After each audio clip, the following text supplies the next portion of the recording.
In today's video, we're taking a look at all the latest trade talk around the NHL. We're less than a month away to the trade deadline, and today's rumors focus on teams like the Maple Leafs, the Flyers, the Senators, the Predators, and the Penguins. We touch a little bit further on the Morgan Rielly Grieg situation that's boiled over between the Leafs and Sens on the weekend. We have news from the waiver wire today, and several injury updates as well. All that and more coming up next. So welcome back to another video here at Top Shelf Hockey. As I mentioned, we have a lot to cover here today. Let's get started first with news from the NHL waiver wire. We had a couple of players on waivers yesterday, including Willman and Toninato. They both cleared, so they can both be reassigned today, and I believe they both were. Today, new on the waiver wire, the Ottawa Senators have placed forward Zach MacEwen on waivers. As we've discussed before, the Senators were getting ready to activate goaltender Anton Forsberg. Almost said Philip Forsberg there, but Anton Forsberg. And to do that, they not only needed to send down the other goalie who was up from the minors, Kevin Mandolese, but they needed a little bit more room, so somebody else has to drop down, and they do have more than enough forwards on the roster right now. So MacEwen is the guy that go on waivers. He did sign a 3-year contract under $1 million. So because of the term, unlikely he'll be picked up. He did clear waivers earlier in the year.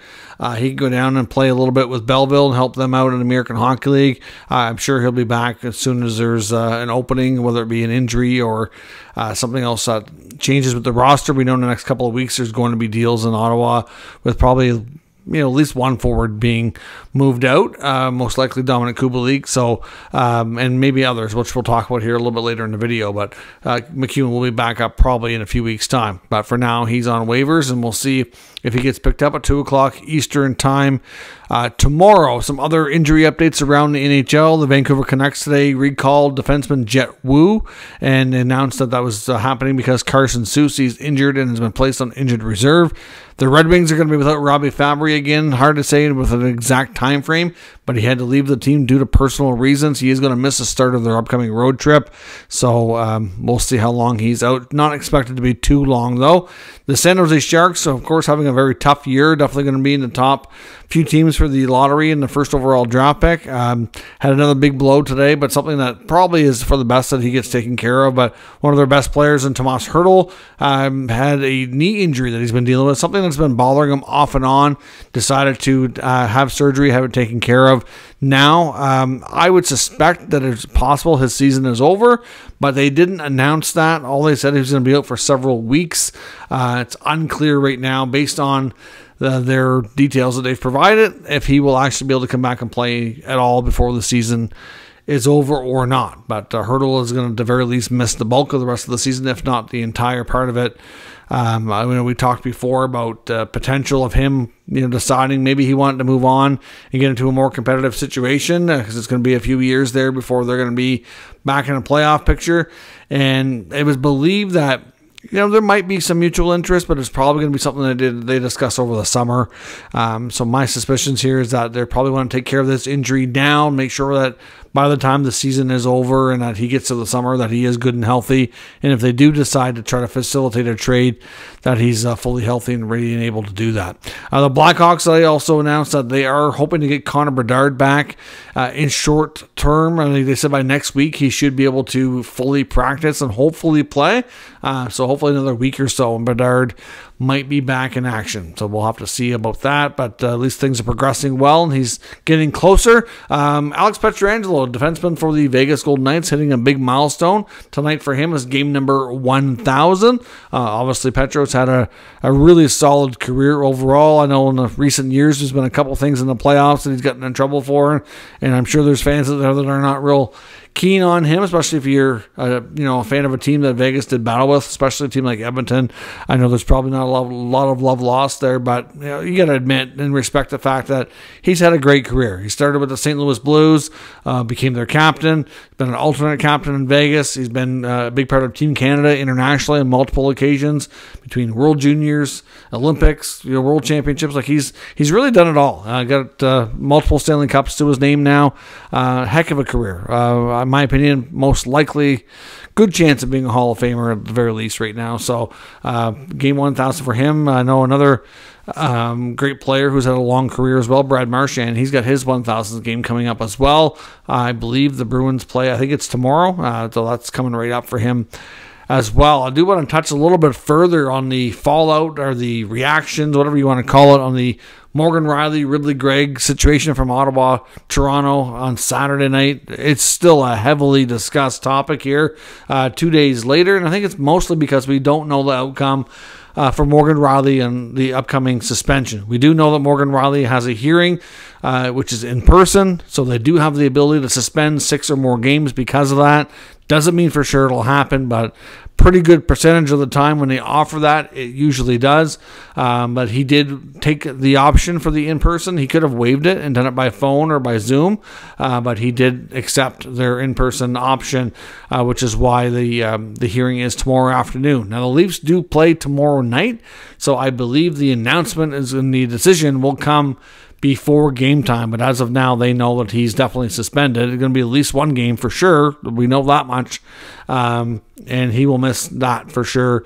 And Jake McCabe was practicing in his spot on the first power play unit, so that's definitely not great for Toronto. It's going to hurt him having him out. Thankfully, their schedule's not too bad over the next week or so. So depending on how many games he does miss, they hopefully won't miss him too badly, but he's a big piece there, so we'll see how they do in his absence, but certainly we'll know around before this time tomorrow, a little earlier in the afternoon or early evening, once we know the decision from player safety. A couple other details on that whole situation. Ridley Grieg was at practice today for the Senators, and I know reporters were saying he was on practice. First thing he did is shoot a puck into an empty net.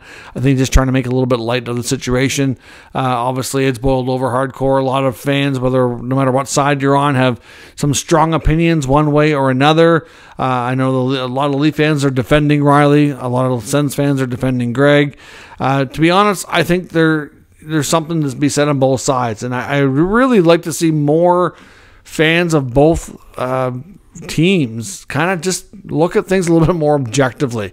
You got to admit, Ridley Grieg knew 100% what he was doing. Like I said, he is known as being a pest, an antagonist. And really, if you think about it, put it this way. I know I was listening to a Jason York interview. Jason York, of course, former Senators player, has a Sens-based podcast, was on the Jeff Merrick show today, and I really liked his analysis best. I think he summed it up perfectly. He said, listen, because he's done this, and he's been in those situations himself, he can relate. Not to say that he did anything just like this, but, we know that in Toronto with the Maple Leafs, that their fans travel quite far to watch their team play. We also know, and especially in the province of Ontario and probably elsewhere in Canada, fans that come from that are either a little bit older or that follow their families' favorite team preference down the line. At one point, teams like the Senators didn't exist. So obviously, a lot of Ontario-based fans, even though the Sens have been there for a long time, there's still a lot of people in the area that were Leaf fans before they ever existed, or their families were, and it kept getting passed down. And that's just the way it is. Not everybody there is a Sens fan, and not everybody in Ontario is a Sens fan. So, Ottawa is one of those buildings that they can get a lot of Leaf fans. And I tell you, as a Sens player, what York said made a ton of sense, that you're in your home building and you see that your fans are outnumbered by Leaf fans. Probably in yesterday's or Saturday's game was probably, I want to say, at the very least a 60-40 split. It might have been a little bit more than that. It's annoying. You keep hearing "Go Leafs, go." You score a goal, and yes, you get a reaction, but not to the extent you're used to. It's different, and it's annoying as hell. So clearly, in Ridley Grieg's, I'm not defending him. I'm trying to think from his perspective. He's got this going on all game, right? So he's probably annoyed from that. Like I said, the shift before, which a lot of people are not talking about, he takes a high stick to the face from Jake McCabe in front of the Leaf net. No call. He's salty about that now. So when the opportunity came to ice the game and put the puck in the net, he knew. He's like, yeah, screw you. Here's a slap shot into the open net. I don't think he's not stupid. He knows what he's doing. Did he get a response? I'm sure he expected it, but he probably didn't expect that. He probably was expecting somebody to challenge to a fight or drop the gloves or maybe punch him or something like that. That's a little bit more acceptable within the rules, the code, whatever you want to call it. So, like I said before, in my opinion, I think what Ridley Grieg did was from a villain. He became a villain. He added some spice to the Battle of Ontario. It's entertaining. So, you know what? I have no problem with it. I also have no problem with the fact that the Leafs responded. It's good for them to respond. They often get labeled as being soft and, the team that does nothing when their people are picked on. And this was not one of those cases, but still, the fact that somebody like Rielly, who's not normally that kind of player, responded, that's good. That's good for their team, good for their culture. He did go too far, though. I don't like the fact that he cross-checked Ridley Greig in the head. I won't condone that, and he does deserve to be suspended. And I think we should be able to say all of those things and just come to an agreement. Now, I will say this, though. As much as I think Rielly should be suspended, my original gut instinct before we knew if it was in person or a phone hearing or what have you, I was thinking, okay, Rielly's not that kind of player, has no history. We look at the fact that Ridley Greig is at practice today. Banged up probably, but not probably bad enough to miss time. So the injury, not much of one. I'm surprised it's an in-person hearing. I really am. I was thinking 3, maybe 4. That was my original gut feeling on a suspension. And now it's looking like it could be 6 or 7, which I do find a little bit surprising. Now, if you look at the David Perron situation earlier this year, it also happened against Ottawa. That one, he was given 6 games. And to me, the Perron reaction was worse because the injury on the play to Artem Zub, he went over and, attacked Zub, who had nothing to do with the play that he was even mad about. He ended up with a concussion and was out an extended time. So, I understand the games given there was also a big factor of the injury. That's not the case here. So I don't know. I honestly, I'm not convinced yet that just because they offer in-person hearing that it's going to be more than 5 games. Like my original thought when I seen it was like, well, maybe they will give them 6. But the more you think about it and the more you look at everything else, I don't know. I mean, my biggest complaint about player safety is the fact that they are so inconsistent. They really are. Like, I know some people refer to it as a kangaroo court. Like, they just seem to spin a wheel sometime and be like, okay, that's the punishment today. Sometimes it's a fine. Sometimes it's a 1-gamer. And other times it's 6. And you're like, how are all these situations that drastically different? It drives me up the wall. You can never really predict what they're going to do. But I will say this. I do know that based on other incidents that were happening in the NHL, especially earlier this season, there was known that they were going to crack down on the cross-checking. And the fact that he cross-checked him in the head, I don't care that it was a bit of a ride-up. It might have nicked his shoulder pad a bit first, but still, he mostly got contact in the head. And I think that's the biggest problem here. Like I said, if he would have dropped his stick in his gloves and started throwing punches, I don't think we'd be having this conversation right now. I don't think he would have been given penalties, probably kicked out of the remainder of the game. At most, a fine. Like, we wouldn't be sitting here talking about what he's going to be suspended for. So I noticed the reaction online is still going at a ridiculous pace, and a lot of people have just become obsessed with this. Like, it's just been. But the one thing that makes me happy is the rivalry is very much alive, and it ignited some spice in it, which it needed. And for Leaf fans out there, keep talking about how the Sens are a bottom 5 team and da-da-da-da-da, like, going on about how Sens fans' reaction. They're like, listen to this. Let me ask you one question. And this is not me being biased. This is not me being anything. This is me being real and legit.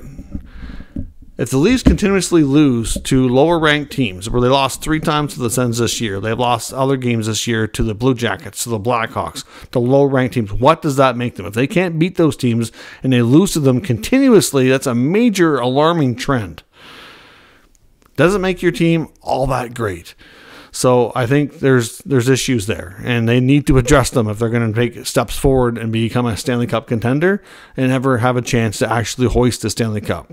So that's my piece on that, and let's move on. There's also I seen there was a Columbus Blue Jacket based podcast talking about Patrik Laine. If you see any clips on this or any articles or anything, a lot of what they were saying wasn't true. To some degree, I kind of get the feeling they were kind of poking fun at him for entering the player assistance program. I think I heard one comment that was that he's contemplating retirement, and just they're just spreading a lot of untrue stuff and hatred towards Laine, which is completely unnecessary, completely untrue, and it's just garbage. If you're going to be a podcast and be a team-centric podcast where like you claim to be fans of those teams, why would you be that way towards your players? Like, you can be better than that. Like, that's just grow up and stop spreading hate.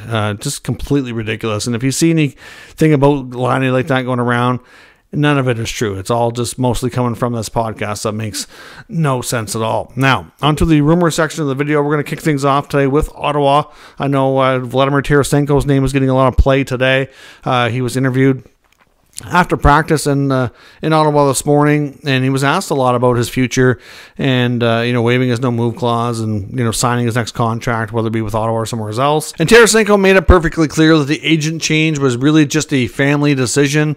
I know Bruce Garriock in his article for the Ottawa Sun said that he was told that the change in agents, which is now rep by Craig Oster, which covers a lot of Sens players, including his nephew, Brady Tkachuk, Josh Norris, Eric Brandstrom, and a few others, is not about getting a new contract with the Sens. Now, but at the same time, Tarasenko himself said he would not rule it out. He was asked about waiving his no-move clause. He said he's not even thinking about that. He's just focusing on the next game, trying to be prepared and plan ahead, be able to play strong, finish strong, help the team, etc. I to be completely honest, I get the feeling, based on what we've heard for intel from NHL insiders and what he said himself, I really don't think Tarasenko really knows where he's going next.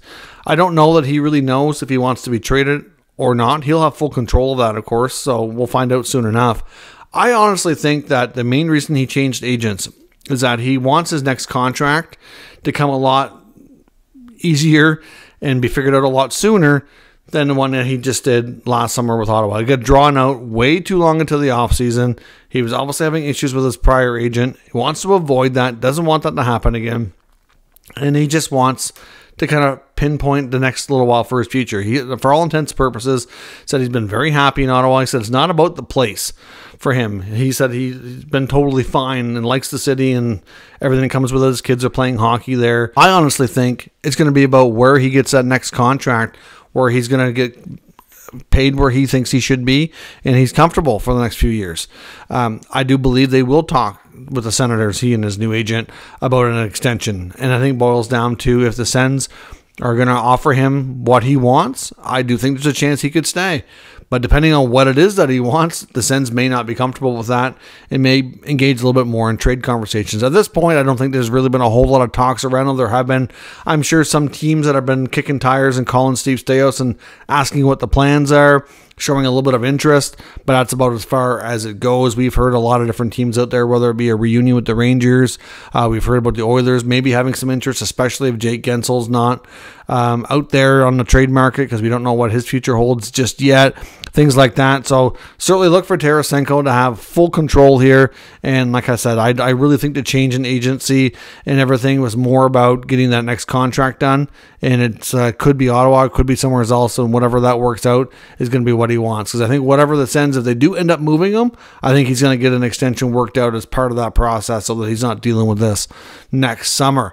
When it comes to the Penguins, as I mentioned with Guentzel, rumor has it for Kyle Dubas, the trade package he's looking for Jake Guentzel, and of course he doesn't even know for sure he's trading him yet, but I do believe there's been some preliminary work done to kind of gauge the market and see what the interest levels are and what what he thinks he should be looking for. And it's believed that he's going to be looking for something that we would call the Claude Giroux package. So when the Flyers traded Giroux to Florida a couple of years back before he signed in Ottawa, they got a pretty good package. It looked a little underwhelming at the time, but it has worked out good. They got themselves a young player who could come in and play right away, Owen Tippett, a first-round pick, and a third-round pick. So it's likely going to be something very similar to that. So like if you're Edmonton, and a lot of people have said that Edmonton's primary target is Guentzel, and they're anxiously waiting to see if that can be something they work out or not, they're probably looking at a first-round pick, a third-round pick, and maybe a good young player who could step into the Penguins lineup right away, whether that be a guy like Xavier Bergaud, maybe it's Raphael Lavoie, maybe they have to move Dylan Holloway. I don't know, like a player of that magnitude. That's what it would take, I think, to make Dubas consider pulling the trigger. So we now have an idea what the asking price is, and as much as there's other teams besides Edmonton showing interest, I don't think that they've made a decision on his future just yet, and we'll see where that goes. But certainly going to be one of the top names, if not the top name moved, if he does indeed hit the market for sure. The Flyers, it's some more interesting news there. Rasmus Ristolainen, for the second time in like a week or two, is a mysterious scratch tonight. Now, it was originally thought he was a healthy scratch. The team has since put out a statement saying that he's dealing with a minor upper body injury and he's going to miss tonight's game. Of course, the conspiracy theorists out there on social media already have thoughts that he's being dealt, because that's what was before. He was apparently an illness or got sick last minute. And it just, with his name being out there prominently in the trade market, it does make you wonder. I mean, there's been teams like the Canucks and the Leafs have been linked to this guy. Salary retention will be a big part of it if it does happen. There is belief that if they do move Ristolainen, then they're likely going to try to keep Sean Walker. They probably won't move both of them, and that might be the play here. But like I said, Ristolainen still has decent amount of term on his contract, and teams are going to want some money retained if they're going to stand a chance to get a deal done. So we'll have to see. There was also a word from regarding the Flyers from reporter Anthony Sanfilippo regarding the Buffalo Sabres and some talks that they've been having. We've seen other reports and multiple reports now about Sabres and Flyers having discussions. We wondered if it might be around Casey Middlestat, because he is a player that the Sabres are shopping. And as I mentioned before, I kind of wondered if it would be, but at the same time, I'm not really sure that it's a good fit. And Sanfilippo is saying that it's not about Middlestat. If they're having any discussions there, it'd be a combination of around, maybe if on the Flyer side, it would be more likely Scott Laughton. And on the Sabre side, for a player coming back, it would be more like a guy like Peyton Krebs. He says the Flyers organization, their scouting department, were pretty high on Krebs. And when they drafted, and during his draft year, they ended up taking Cam York. They ended up passing again on Cole Caulfield, another team that did that, who was, I think, the pick after York, if I'm not mistaken. But Krebs was a player they were high on, and they thought he could fit well. And they do want younger players who need a fresh start. Krebs has been primarily fourth-line role with the Sabres. Obviously was one of the prime pieces that came back from Vegas in the Jack Eichel trade.